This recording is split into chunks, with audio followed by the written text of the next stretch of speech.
I'm gonna take you to a journey. This journey is gonna be a concept art journey. It's not like any other journey, it's a concept art journey. And this is gonna be my take on it. So this is not set on stone, not everyone's journey is gonna be the same. This is just my take on it.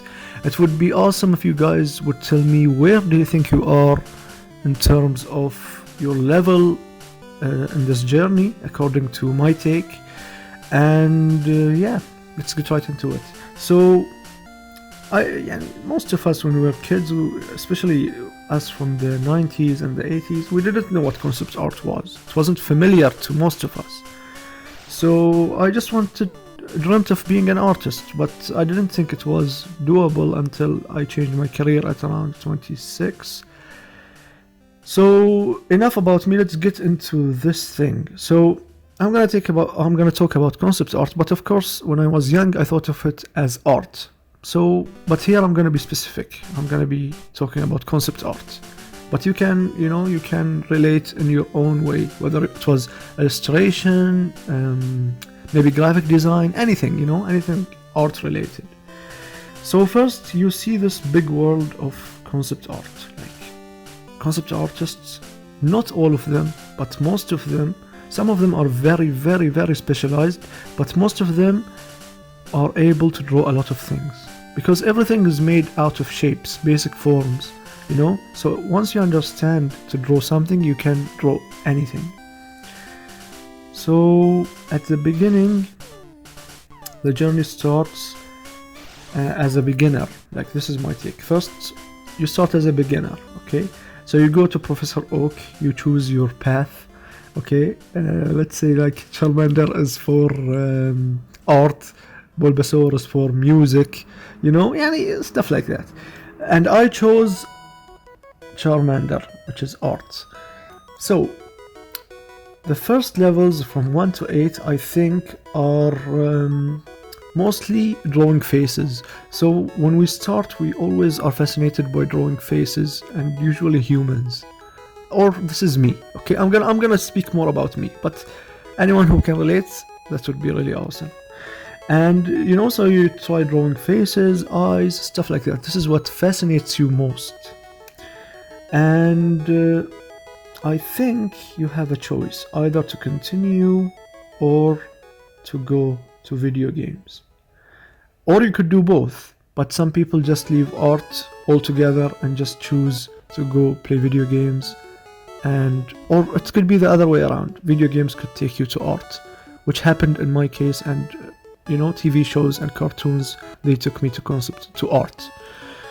Okay, and level 2, you're still a beginner, but now you're leveling up. You're from level 9 to 15. Here the main difference is you get your Pokemon now. This is Charmander, and it's very similar to the previous one, but now you added something else. You added adding shadows. You added shading. So now you know where the light comes and where the shadows come and how to do line shadowing. So this is in my take. This is the second big level. So the first one was only faces and eyes, but now we added shadowing. And of course here also you could quit and go to comfort zone land. Then you go to the third level, which is still a beginner, but now you leveled up. Now you're watching more anime, more shows, and your visual library is growing. So here I think is the level where and my take on it is I was always drawing from imagination from the beginning. So this might not apply to everyone, but it's okay. Whatever your story is, we all have similar things. So I was watching my anime shows, and then I would memorize how my characters looked like, and I would go and draw them.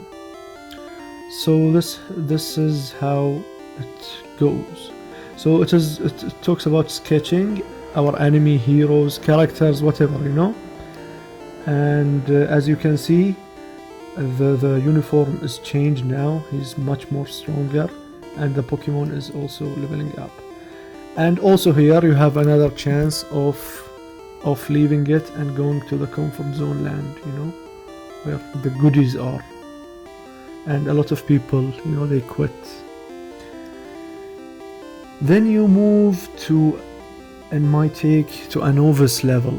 Novice level is where you want to try coloring, and here is where you get exposed, or at least in my case, you know, you try coloring, and I was trying coloring with MS Paint, and your choice of colors are always obviously very saturated, and you pick blue, you pick the bluest blue.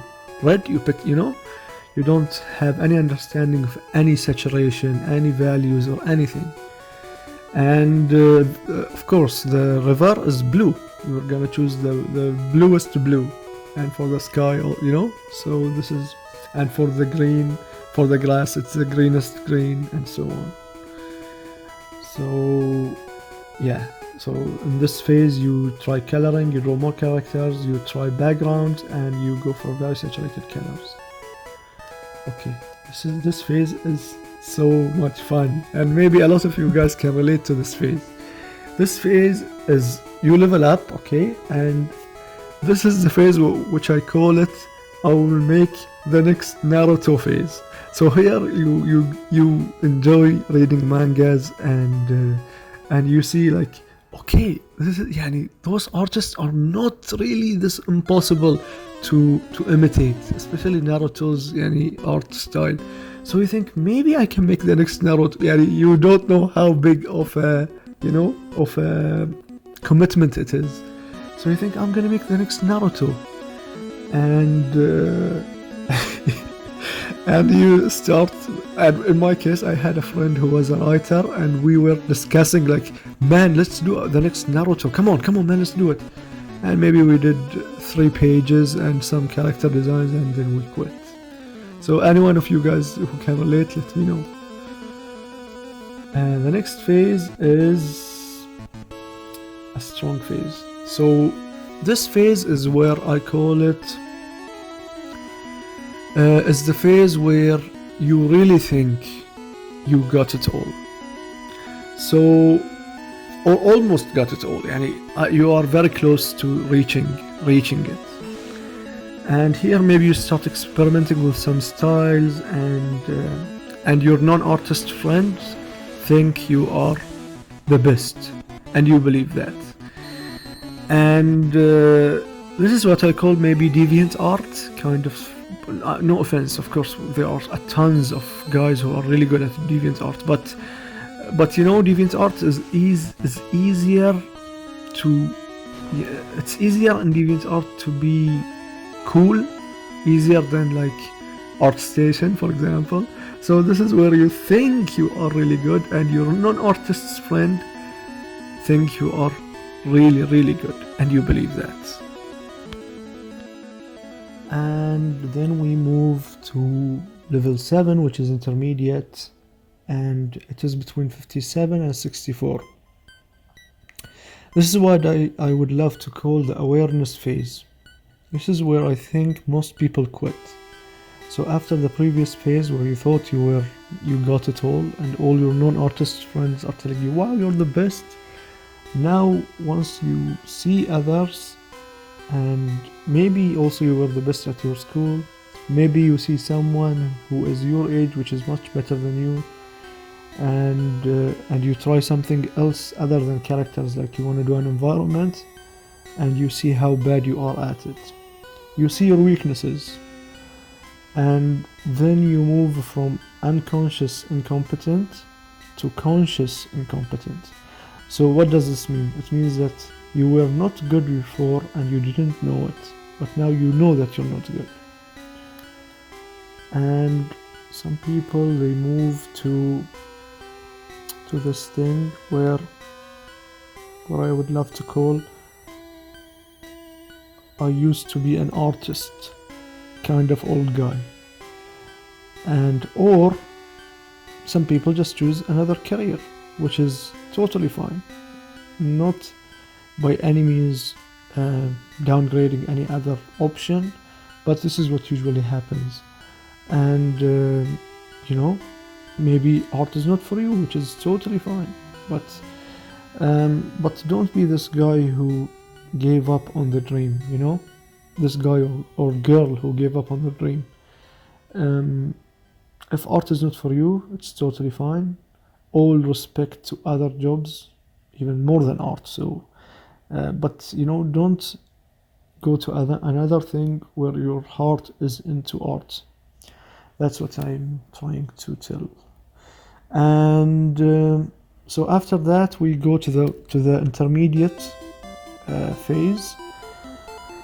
Here is the phase where I like to call it the rebuilding phase. So here you focus on studying and you obsess over learning. You want to learn, and your motivation is very high in this phase. If you continue to move to the next phase, your motivation will be really high, and there will be a lot of aha moments. So you're learning, okay. And not a lot of people quit in this phase because you get hooked, but some people quit because they see the overwhelming thing of learning this new thing. And then we move to the intermediate level, which is what I think is a junior concept art level, where you become hireable for studios. So studios want to hire you once you reach this level. And this level consists of learning foundation, so 1 to 5 years maybe. 1 if you go to FZD school, 5 maybe if you do it on your own. And here you learn the fundamentals. So you learn the perspective, anatomy, composition, you know, rule of third, the golden rule, values, you know, the closer the object, the darker, the further, the more it's covered with fog, colors, color theory, and complementary colors, what colors work, rendering. You take your 2D image to make it look like 3D, and you work on your rendering skills and those kind of things. Shapes, you understand more shape language, and you work with thumbnails. And as you can see, there's a level up in the Charizard and in the character. We are hireable, and you see the building here, it has its roots, so its foundation is very strong. And of course, in this phase you will find some doubt, and you will think that, am I good enough, stuff like that, but it's totally fine and it's totally okay. Then you reach a level of being an advanced, and an advanced is, which I like to call, the mid-level concept artist. So now you already work, you're already with the pros, you're already in the league, you know, you're already in the pro league. So now you also know that you're not that special because everyone around you is really good. And your aim is to get to ArtStation level of art, and you start using cheats because everyone does it. And you already learned the fundamentals. You can do a painting from scratch, but here is the phase where you do both. You could do both. You could use cheats to make your work faster. So you can use photo bashing, use 3D softwares like SketchUp, Blender, Maya, ZBrush, and other stuff. And then we move to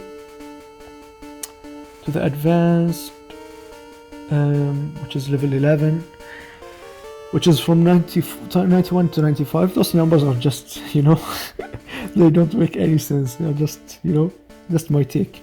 And here is where you reach the senior level of concept art. So now you're a senior, and this could be considered as Elite 4. You're a master now, and you're very fast, very efficient. You can teach. You are versatile. You can do a lot of things. You can draw anything, or you can draw anything, either anything, literally anything, or you can be very specialized. Like some people are very, very specialized in vehicle design. Some people are only doing characters. Some people only do environment. Some people do hard surfaces like tanks, airplanes, fashion, watches, gadgets, whatever. But you become very good at your craft, and you you know, some of the seniors, they work on AAA titles. They have very good quality work and a lot of experience, usually maybe 5 to 10 years in the industry or even more. Alright, the final level. So this is the advanced, the final one, from level 96 to 100. Here is where you become a legend. Very few in the world have reached this place. You reach the Hall of Fame. I can't give you any names because I would give you names from basketball, but you know, in art I don't know anyone. Maybe, you know, maybe Craig Mullins, I think. He's the godfather of digital art, I think. Maybe Feng Zhu, maybe those guys who are very big in the industry, and they are, you know, they made their own school of their own, you know. So you can create your own studio, your own school, your own IP, or all of them, or all of the above. You have a huge impact on the community. Like Feng Zhu, he had a ton of impact since 2010. Most of the guys who are next to me in the company, Iqbal and Matthias, they studied in FZD, and I wanted to study in FZD at 2015, but I couldn't. And at 2017 I went to Teesside University in Middlesbrough. But you can see, what is the coincidence? We are 4 concept artists in our company, and 2 of them are from FZD, and I wanted to go to FZD. And when we discuss it in the office, most of the guys, they got into concept art because there was Feng Zhu who had a reason for them to get into concept art. So, you know, Feng Zhu, he had a true impact on my life, on my life and a lot of others' lives, you know. So I hope this video was useful in any way, guys, and I'm gonna zoom out now so you guys see the whole image. And as you can see, what does the AB means? It means my name, Ahmed Bastiki, my take on this. So it's not rocket, it's not, sorry, not what is rocket science? It's not set on stone, it's just my take on this thing. So I hope you guys found this very useful. I hope you guys found this useful in any way. And tell me guys what you think, and I would be really glad to hear what do you guys think about the leveling, your take on it, where do you think you are on the journey, and I would love to hear from all of you guys, and I'll see you in the next one. Take good care.